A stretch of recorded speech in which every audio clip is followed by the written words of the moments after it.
Hello guys, আমি অভিজিৎ। সবাই কেমন আছেন? আশা করি সবাই ভালো আছেন এবং সুস্থ আছেন। অভিজিৎ ব্লগস 19 ঘুরতে ঘুরতে খেতে খেতে চলো এক্সপ্লোর করা যাক ইউটিউব চ্যানেলের দুর্গাপূজা পরিক্রমা 2025 ভিডিও সিরিজের আরও একটি নতুন ভিডিওতে আপনাদের সবাইকে স্বাগত।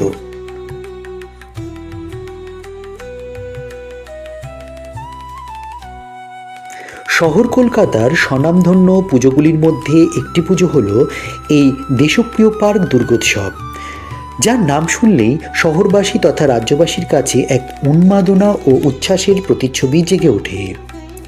2025 সালের দেশপ্রিয় পার্কের দুর্গাপূজায় ছিল একটি চমকপ্রদ আয়োজন, যার থিম ছিল এবার আবার বড়।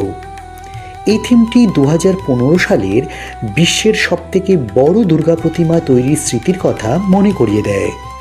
তবে এবার বড় প্রতিমার বদলে সবচেয়ে বড় মণ্ডপ তৈরি করা হয়েছিল।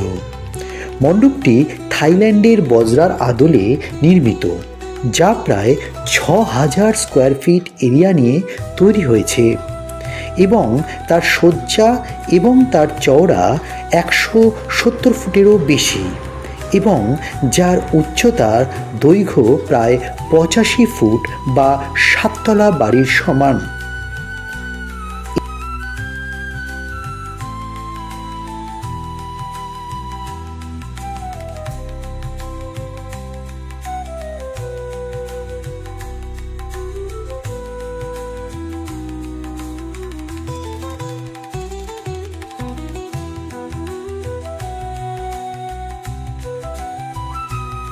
এই বছর দেশপ্রিয় পার্কের দুর্গাপুজো 88তম বর্ষে পদার্পণ করল। বর্তমানে এই দেশপ্রিয় পার্ক সার্বজনীন দুর্গোৎসব পূজার আয়োজনে মণ্ডপসজ্জায় থিমের ছোঁয়া থাকলেও মাতৃ প্রতিমা কিন্তু সাবেকিয়ানায় 16 আনা পরিপূর্ণ। তাই মাতৃ প্রতিমা তৈরি করেছেন কুমোরটুলির স্বনামধন্য শিল্পী পরিমল পাল।